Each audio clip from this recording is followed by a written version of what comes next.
பெற்றோருக்கு தெரியாமல் நடந்த என் திருமணம். நடிகை பானுமதியின் பேட்டி. நான் சினிமாவில் நடிக்க தொடங்கிய புதுசு கிருஷ்ண பிரேமா என்ற படத்தில் ஒரு சாதாரண வேஷத்தில் நடிச்சிட்டு இருந்தேன். அந்த படத்திற்கு ராமகிருஷ்ணா என்பவர் தான் அசோசியேட் டைரக்டராக இருந்தார். ராமகிருஷ்ணா ஈஸியாக நைஸ் மேன்னு எல்லோரும் சொல்லுவாங்க. அதை கேட்டு கேட்டு அவர் மீது எனக்கு ஒரு அன்பு ஏற்பட்டுச்சு. ஒரு நாள் என் தந்தையிடம், அப்பா நான் அவரை கல்யாணம் செஞ்சுக்க போகிறேன்னு சொன்னேன். என் தந்தை திடுக்கிட்டு போனார். ஆனாலும் சமாளிச்சுட்டு, அவருக்கும் அதில் விருப்பம் இருக்குதான்னு கேட்டார். எனக்கு தெரியாது, நீங்களே கூப்பிட்டு கேளுங்கள்னு சொன்னேன். என் தாயார் எதிர்ப்பு தெரிவித்தாங்க. இருந்தாலும் என் தந்தையோட ஏற்பாட்டில் அவர் என்னை பெண் கேட்க வந்தார். வந்தவர் மிகவும் கண்டிப்பாக பேசினார். என்னிடம் பணம் இல்லை, படிப்பும் திறமையும் இருக்குது. இஷ்டம் இருந்தால் உங்கள் பொண்ணை கொடுங்க, என் வருமானத்திற்கேற்ப அவளை வசதியாக வச்சுருப்பேன்.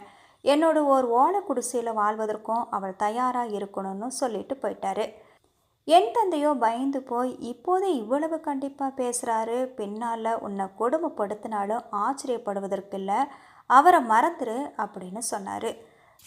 சரி, மறந்துடுறேன். ஆனால் இன்னொருத்தரை கல்யாணம் செஞ்சுக்க மாட்டேன். எப்போ நான் அவரை திருமணம் செஞ்சுக்கணும்னு நினச்சேனோ அப்போதே நான் அவருக்கு மனைவி ஆகிட்டேன்னு சொன்னேன். அப்போதும் என் பெற்றோர் சம்மதிக்கலை. விளைவு பெற்றோருக்கு தெரியாமல் எங்கள் திருமணம் நடந்துச்சு. மணமக்கள் கோலத்தோட ஆசை பெற வந்தோம். என் தாயார் எங்களை ஏறிட்டும் பார்க்கல.